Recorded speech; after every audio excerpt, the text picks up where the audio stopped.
সংযুক্ত আরব আমিরাতের বিপক্ষে প্রথম টি-20তে বাংলাদেশ জয় পেয়েছে ২৭ রানে। স্বস্তির জয় পেলেও জয়ের ধরন নিয়ে হয়তো প্রশ্ন থেকে যেতে পারে। এক পারভেজ হোসেন ইমন ছাড়া কেউই রানের দেখা পাননি। প্রথম ১০ ওভারে ১০০ রান তুলে ফেলা বাংলাদেশ স্কোরবোর্ডে ২০০ রানও তুলতে পারেনি। ইমন একাই করেন ৫৪ বলে ১০০ রান, অতিরিক্ত থেকে এসেছে ২১ রান, অর্থাৎ ১২০ বলের খেলায় বাকি ব্যাটাররা ৬৬ বলে তুলেছেন মাত্র ৭০ রান। প্রতিপক্ষ শক্তিশালী হলে বাংলাদেশকে পড়তে হতো আরও কঠিন পরিস্থিতিতে। জাতীয় দলের ক্রিকেটার মোহাম্মদ মিঠুন মনে করেন বাংলাদেশ টি-20 ক্রিকেটে একটুও উন্নতি করেনি।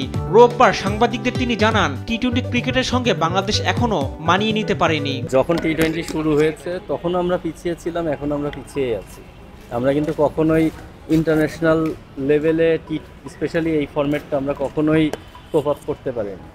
তো সেই জন্যই দেখেন একটা দুইটা এরকম মানে ব্যক্তিগত পারফরমেন্স হচ্ছে, বাট আপনি টিম ওয়াইজ যদি চিন্তা করেন এখনো বাংলাদেশ টিম এত বছর খেলার পরে যেই জায়গায় থাকার কথা ছিল আমরা কিন্তু সেই জায়গায় নাই। জাতীয় দলের এই ক্রিকেটার জানান যে ধরনের উইকেটে খেলা হয় সেটা টি-20-র আদর্শ নয়, ক্রিকেট সংস্কৃতিটাও উপযুক্ত নয়। ডেফিনেটলি এটা অনেক কিছু ফ্যাক্ট করে। উইকেট একটা বড় চ্যালেঞ্জ হয়ে যায় আমাদের জন্য, কারণ আপনি বড় শটস খেলতে হলে আপনার মাসল মেমোরিটাও ইম্পর্টেন্ট। আমরা আসলে যেই টাইপের উইকেটে খেলি আমাদের ওই অ্যালাউ করে না।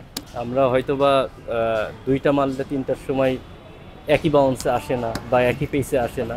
তো এগুলো অনেক ডিটেল আর আমরা কালচার ওয়াইজও যেই কালচারে আমরা বড় হয়েছি বা যেই কালচারে আমরা ক্রিকেট খেলি প্লেয়ারদেরও ওই ফ্রিডমটা থাকে না। মোহাম্মদ মিঠুন মনে করেন ক্রিকেটারদের ভালো করতে হলে নিজেদের ভালো করার তাগিদ থাকতে হবে।